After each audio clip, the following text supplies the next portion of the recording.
I'm Laurie Cardoza-Moore, and this is Focus on Israel.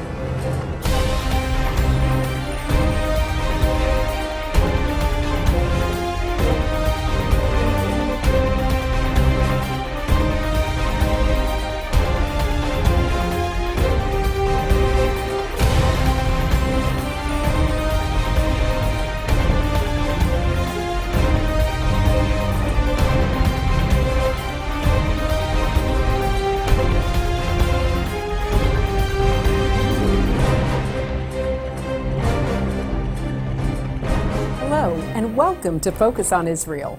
I'm Laurie Cardoza-Moore, President and founder of Proclaiming Justice to the Nations, a nonprofit organization dedicated to educating and sharing the message of Christian biblical responsibility to the Jewish people and the land of Israel against the rise of global genocidal anti-Semitism.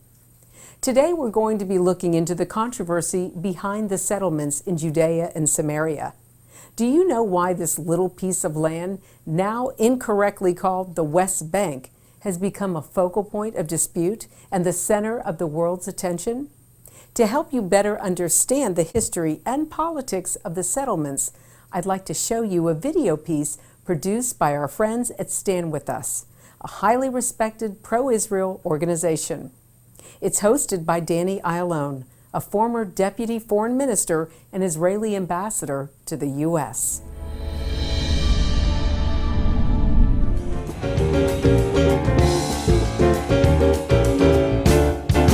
Often on the news, we hear the terms occupied territories, 67 borders, and illegal settlements. And the story we usually hear sounds very simple. During the Six-Day War, Israel captured the West Bank from the Palestinians, refused the United Nations' demand to retreat, and illegally built settlements. But is that really the case? Let's try to understand the situation a little bit better. We'll start with a simple but extremely important question. From whom did Israel capture the West Bank? From the Palestinians? No. In 1967, there was no Arab nation or state by the name of Palestine. Actually, was there ever? Israel took over the West Bank from Jordan in an act of self-defense, after Jordan joined a war launched by Egypt and Syria to destroy Israel. Oh, by the way, destroying countries is rather illegal. The United Nations back in 1967 rejected repeated Arab and Soviet attempts to declare Israel as the aggressor. Security Council Resolution 242 did not demand a unilateral Israeli withdrawal. Rather, the United Nations called for negotiating a solution which would leave Israel with secure and recognized boundaries. In effect, defensible borders. But wait a second. What was Jordan doing in the West Bank in the first place? What was its legal justification? Well, Jordan had It had no legal justification. Jordan simply occupied it during its previous attempt to destroy the newly established State of Israel in 1948, changing the commonly accepted name Judea and Samaria to the West Bank. But that did not really convince anybody. And almost no one recognized the legality of Jordan's occupation, not even any of the other Arab states. So, if Jordan had no legal claim to the land, and a Palestine did not exist, whose territory is it? Let's go a little further back in time. Don't worry, not to the days of the Bible, only about 100 years. Until 1917, the Ottoman Empire occupied the whole region. After losing in World War I, the Ottomans relinquished their 500-year control to the Allied forces, which decided to divide the old empire into countries. Britain's foreign minister, Lord Balfour, recognized the Jewish people's historical right to their homeland, a small area equivalent to about 0.5% of the Middle East was designated for this purpose. Britain received a mandate from the League of Nations to promote the establishment of a Jewish homeland. But wait a second, do you realize what happened? The Jewish homeland originally included not only the West Bank, but also the East Bank of the Jordan River. I guess you cannot say the Jewish people have not accepted some painful compromises already. Anyway, the League of Nations recognition of a Jewish homeland, which includes the West Bank, was reaffirmed by the United Nations after the Second World War. With the British mandate ending, United Nations General Assembly Resolution 181 recommended the establishment of two states, one Jewish and one Arab. The Jews accepted it and went on to create the State of Israel, while the Arabs refused the compromise and launched a war to destroy the newly established Jewish state. Resolution 181, a non-binding recommendation in the first place, remained with no legal standing. At the end of the war, a ceasefire line was formed, where the Israeli and Arab forces stopped fighting. At the insistence of the Arab leaders, this line was defined as having no political significance. So, although this line is commonly referred to as the 1967 border, it is not from 1967, and it was never an international border. Israel's presence in the West Bank is the result of a war of self-defense. The West Bank should not be considered occupied because there was no previous legal sovereign in the area, and therefore, the real definition should be disputed territory. The 1947 partition plan has no current legal standing, while Israel's claim to the land was clearly recognized by the international community during the 20th century. That is why the presence and construction of Israeli settlements in the West Bank should not be considered illegal. These are not just my own opinions. They are based on conclusions made by world-renowned jurists like Professor Eugene Rastow, Justice Arthur Goldberg, and Stephen Schwebel, who headed the International Court of Justice. So what's the solution for the dispute over the West Bank? Unfortunately, there is no magic solution. But the only way a solution will ever be reached is if we base our negotiations on legal and historical facts. So please, let's stop using the terms occupied territories and 67 borders. They're simply not politically correct.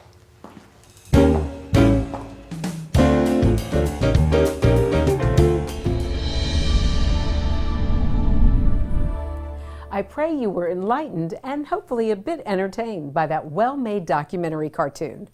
I now have a rare treat coming up next, a talk with an actual resident of Judea and Samaria, Eve Harrow. Eve moved to Efrat after earning a master's in psychology.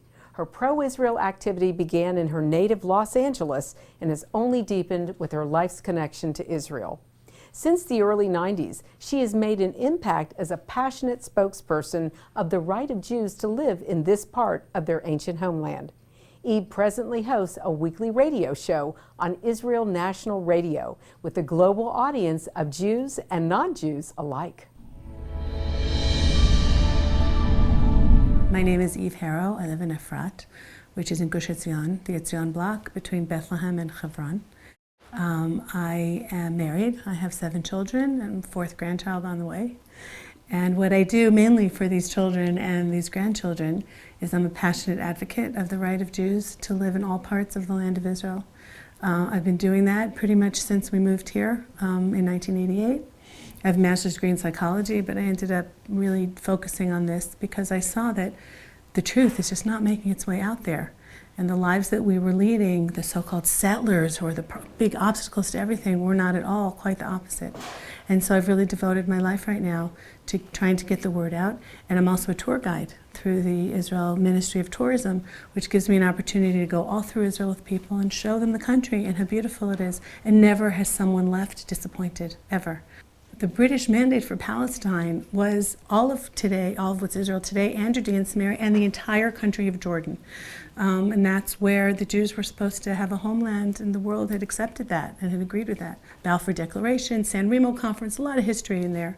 And then slowly, the Jews were given less and less and less until the 1947 partition plan from the UN, which gave the Jews a part on the coast and gave another section over to, really wasn't clear to whom, and Jerusalem and Bethlehem was going to be internationalized. The Jews accepted this plan, even though it was almost impossible to defend, but this is 3 years after World War II, and we needed a place for Jews to be safe. And the Arabs didn't, and 7 Arab armies attacked this fledgling Jewish state. at the end of which Israel was born, 1948, the State of Israel was born. What is very interesting is that when the Arabs talk about the Nakba, when they talk about the catastrophe, they talk about 1948. So even though some people want to believe that they're just upset about the later war of 1967, which is when Israel was able to liberate Judea and Samaria, they're really talking about the creation of the state. And that's ultimately the essence of the problem. The problem that we have now is not a territorial issue. It's an inability on the part of the Arab world, and I use the word Arab loosely, okay, the Islamic Arab world, to accept any Jewish entity in its midst whatsoever. It has nothing to do with the borders and the territory. The Jews were ethnically cleansed from the area known as Judea and Samaria. It's the biblical heartland. It's Hebron, it's Shiloh, it's Bethlehem. It's all these places where the Jewish nation was born. And we were thrown out, and no one was allowed to live between 48 and 67, including the eastern part of Jerusalem. And even though Arabs were living in Israel, 20% of Israelis are Arabs with citizenship, but no Jews were allowed to live in these areas. And of course were killed and their homes were taken over. In 1967, in a war that can only be described as a total miracle, in 6 days, Israel liberated the Sinai and the Golan Heights and Judea and Samaria and Jerusalem from Jordan, who had illegally occupied it, even though Israel asked them not to enter the war. And then Jews started to go home. Israel offered for peace to give the land back right away in exchange for peace, except for Jerusalem. In the Arab world, the Khartoum Conference said no to peace, no to recognition, no to negotiation. So Jewish Israelis, some of whom had been born in these areas, said, well, we want to go home, and reestablished communities, and new communities were established, and old communities were reestablished in Judea and Samaria. And now something like 10% of all Israelis live in areas where the world would consider us settlers, in areas that didn't belong to Israel officially before 1967. And I'm proud to include myself as one of them. And these are areas now that unfortunately many on the Israeli left and many Arabs have convinced the world that this is the reason why Israel is hated. Because we took their land in 1967, therefore they hate us, and such is born land for peace. Which made sense to a lot of Israelis. We hate being hated. Like, are we really so bad? So if there's a logical reason why we're hated, okay, we don't agree with it. We know that it wasn't their land. Jordan had occupied it. But if that's what they think, and we really desperately want peace, but it turns out that it's not land for peace because the problem isn't about land. And in response, we haven't gotten anywhere near the peace. And so when people talk about a two-state solution, they're essentially saying that Israel will go back to the borders that we had between 48 and 67.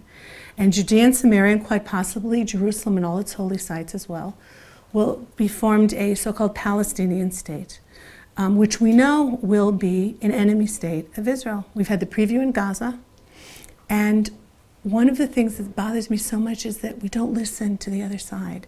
The West, Jews and Christians, we talk to ourselves because we have the same ethos, we have the same mindset, democracy, freedom of speech, those kinds of the Judeo-Christian mores of which we're so proud. But the other side is saying very clearly that peace is not what we say it is, and that they must destroy and they must take it over, Dar al-Islam, for the glory of Islam, and we're not listening to them. And I think that if those of us who haven't learned from World War II or even before that rhetoric married to power is very dangerous. It's not just somebody mouthing off. If he's got the power to do what he's saying, you better take him very, very seriously. And it frustrates me that in our desire, almost messianic desire, sometimes I look at the people on the left and I'm like, wow, they're messianic. This Oslo, this peace process has totally taken over any rationality that they have. And it's the emperor's not wearing any clothes. There is no one here to talk to about the peace that I learned in 11th grade or whatever it was, the kind of Western peace that we talk about. And that really frightens me.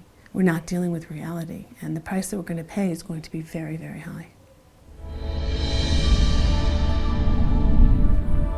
Now I'd like to introduce you to some new friends of ours who live in the beautiful hills of Samaria. Moshe and Leah Goldsmith made Aliyah to Israel in 1985, and like the pioneers of old who left the safety of established civilization and set their roots in new territory, they helped establish a settlement that has grown into the vibrant town of Itamar. That it's such a simple thing. The whole story of the Jewish connection to the land of Israel is testified within the Bible. And if someone is a Bible believer and believes the Bible, we know that there are 2.2 billion Christians in the world today. And the world, it's a consensus, a world consensus that accepts the Bible as the most, I would say, the best-selling document about what's going on in Israel today. And if you look in the Bible, the center of the land of Israel really is the places where we as the pioneers of Israel today. So we feel, again, as there's no one has more right to the land than the Jewish people, that God is calling us back. If we read the prophets, we see how the prophets talk about the promise that God will return the people to the land of Israel. And after 2,000 years of exile, we see prophecy coming true. We see how we returned to our precious homeland. And that's where we live. We live in the place of Itamar. It's a beautiful town. And we are situated in the center of the Bible Belt of the land of Israel. But we find it so funny how the world looks at Itamar and these pioneering communities as the obstacle to world peace, where we believe we are fulfilling prophecy and returning to God's land. It's such a strange thing in our eyes. But again, that's where I began my journey, in a home, an Orthodox home, studying about Israel. Finally, we graduated college. We moved to Israel. We were only 21 years old, 1985, and we were wandering about for a year looking for a place to live. And then we said to ourselves, we want to do something more idealistic. And we came to the land, and we joined a new nucleus that was forming a community in Judea and Samaria, in a place called, again, Itamar. And at that time, there was only 10 families living there. We had no electricity. We had to rely on a generator. We had to rely on, there were dirt roads leading to the community. It was just, I guess, coming over and setting up tent on these hilltops, which we've turned over the years, the last 27 years, into a beautiful, thriving community where we live today, in Samaria. We live in an amazing generation, as they say in Hebrew, Mishiabud Legeula. It's the generation of the end of the exile and the beginning of the redemption. And in the merit of righteous Gentiles, my father was saved during the Holocaust. He eventually made his way to America, met my mom, and growing up, I would go with him to hear him speak about his experience in the Holocaust, which made me always feel, as far as my identity was concerned, although I was growing up in the 70s, rock and roll and teens, that 70s show, that whole life as a regular American, but something in the back of my mind always said, this is not totally your identity. But being a child, you can't really rationalize that. Coupled with, of course, Bible study. And when I would learn about Joseph and Rachel with the flock and the forefathers walking on the land, it definitely sparked something in me. God definitely kindled something in me. And that spark really ignited completely when my husband and I met again. After not seeing each other for about 7-8 years, we had already been young adults, and the first words we said to each other were, Israel. We were stepping out of the norm and saying, we want to go live in the land, like it says in the Bible. And that was a little outrageous. Our wedding was the goodbye party to our families and our friends, and, we set out, as God said to Abraham, get thee to the land I will show you. We really didn't know where we were going. I mean, we knew we were going to Israel, but we didn't know where. And, we traveled around, and as soon as we came to the heart of Israel, which in those days was not a populated area at all, we fell in love.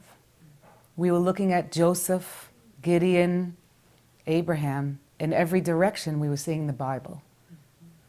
And for me personally, it was kind of like the prophecy of Ezekiel about the valley of the dry bones, because my identity was connected more to my aunts and uncles that were killed in the Holocaust and that vision of those bones.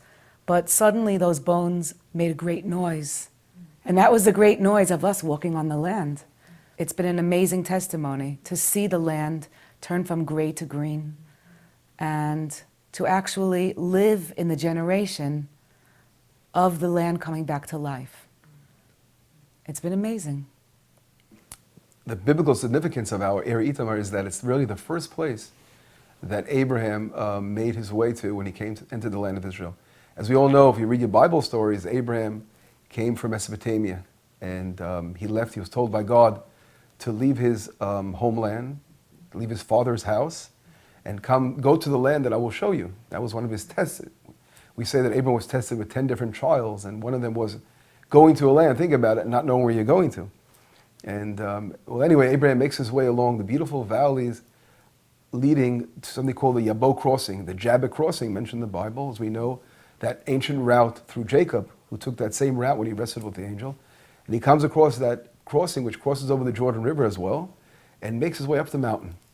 And when he makes his way up the mountain, where does he reach? He comes to a place called the Shechem. It says, Vayavo in Hebrew, Vayavo Avram ba'aretz ad mekom Shechem ad Elon Moreh. And Abraham comes to the land, to the place of Shechem, Elon Moreh. And that's really the backyard of our hometown, Itamar.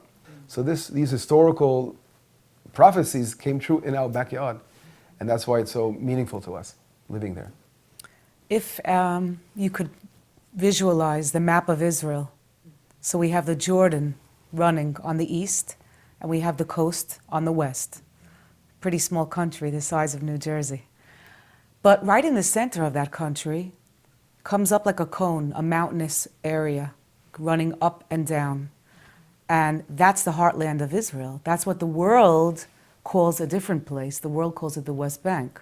But I'll review the vertebrae on that spinal cord running up and down. And it starts with Shechem, the land of Joseph, going south to Shiloh, where the tabernacle stood for 400 years almost, running a little more south to Beit El, where Jacob had the dream, the ladder. South to Jerusalem, the Temple Mount, where the Holy Temple stood, and we hope one day to rebuild our Holy Temple. Running a little more south, Bethlehem, the resting place of Rachel, and Hebron, where the patriarchs and matriarchs are buried. So you're talking about the spinal cord. Now we know that each vertebrae holds in an inner organ, and where we live, the inner organ is the heart. When someone sends me a letter, it says, to the heart of Israel. That's my address, Lev HaShomron. You can't pull a heart out of a body, because if you do that, the body won't live. So this is our life force. This is where all of the life force comes out to the world, actually, from the heartland of Israel. Someone who has made it his mission to help the Jews of Judea and Samaria is Tommy Waller. He is the founder and executive director of Harrow, the only international humanitarian organization supporting farming and archaeological programs in Judea and Samaria.